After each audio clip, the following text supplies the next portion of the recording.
everybody. We are back. So we're just about to speak about 9 questions that we're giving to 9 of our Emerald members, all about spiritual awakening. So we're just waiting for the comments to come up on the screen.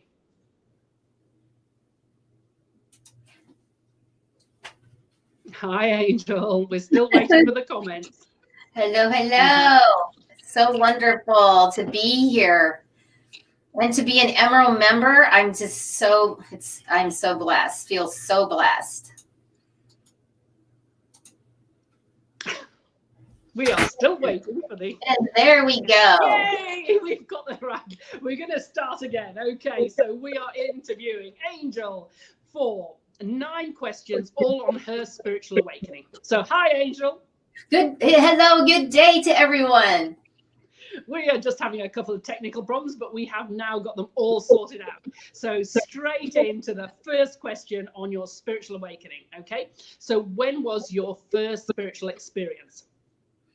My first spiritual experience was around 2021, right in there. And it was when I was diagnosed with lupus, fibromyalgia, arthritis, and Sjogren's. And I started going downhill, like majorly with my health. And I asked a massage therapist to come in.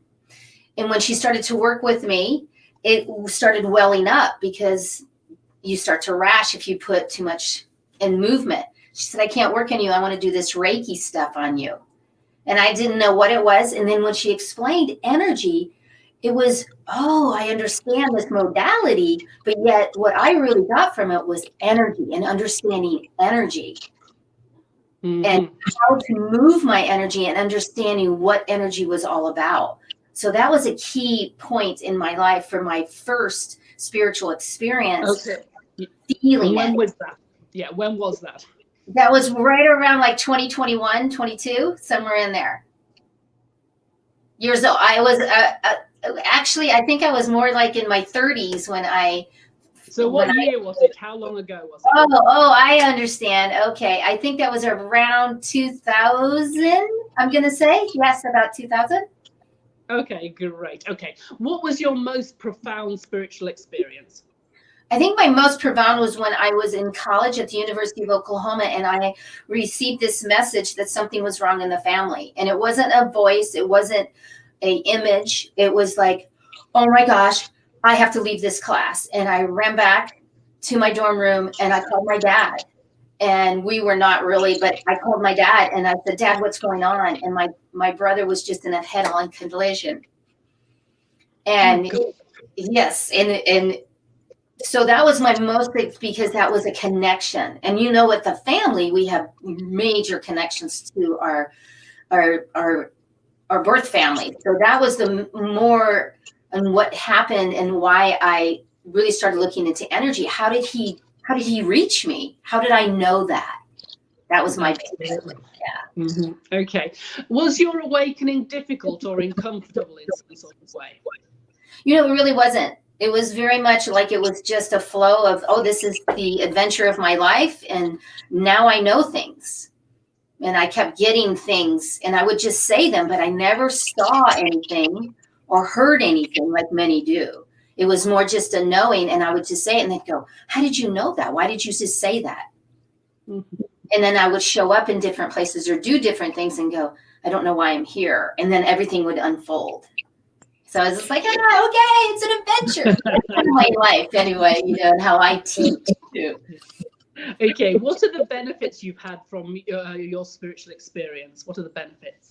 The huge benefits was understanding energy, which helped me in my energy empowerment coaching that I do now, because it helped me to see what the quantum physics about energy, vibration, and frequency.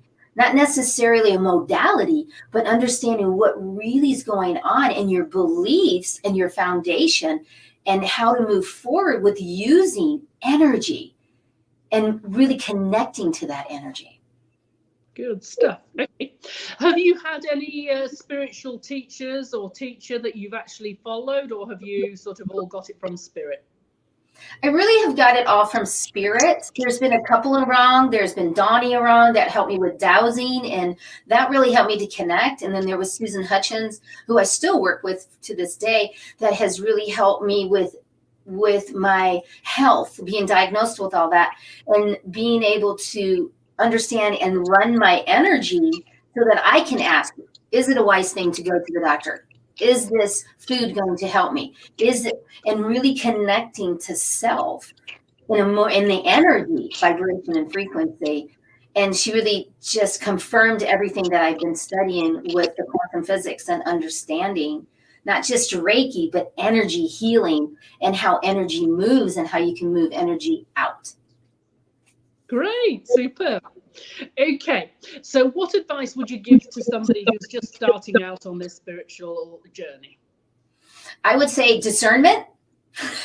Make sure that you don't listen to everybody. Take it with all of a grain of salt and check back in with your connection to your higher self. Whatever messages that is, go see someone. Absolutely. Everybody needs a coach, a master, whatever you want to say, teacher, guide. Yet don't listen to them totally and do everything and keep going back. I want you to go to different people. Really. Okay, so it's more about what you feel like, how it feels inside.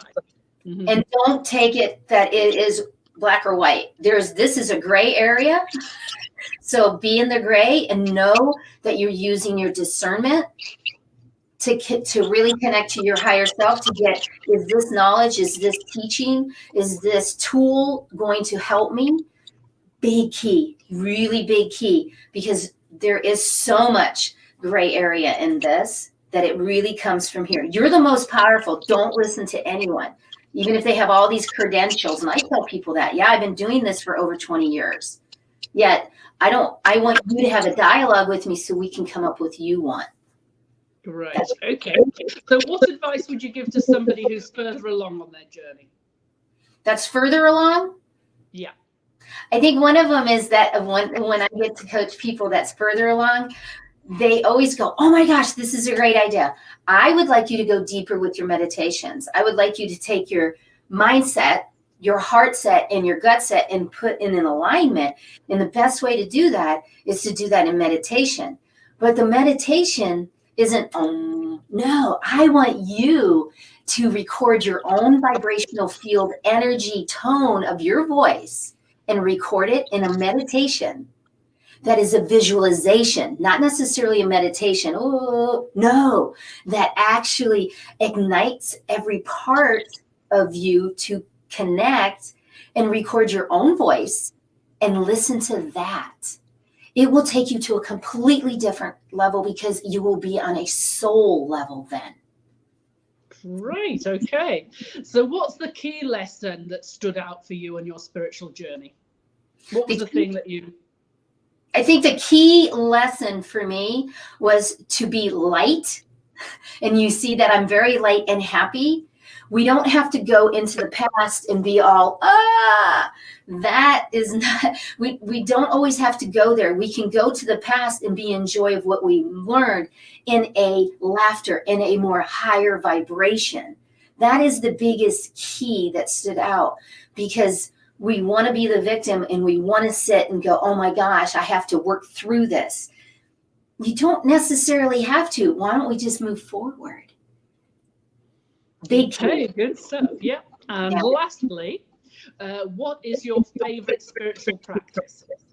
The favorite spiritual, I have a couple of them, so I have to say, is one is the Tai Chi, because it moves energy and you actually get your breath, and that's what it's about. And it's a dance.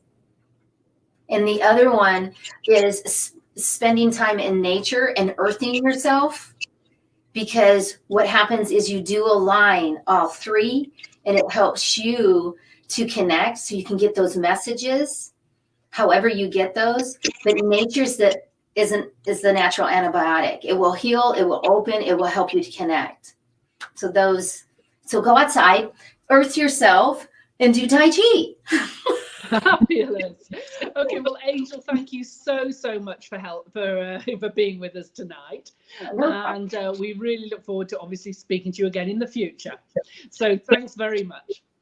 You're welcome. Shine on, everybody. Bye. Shine on.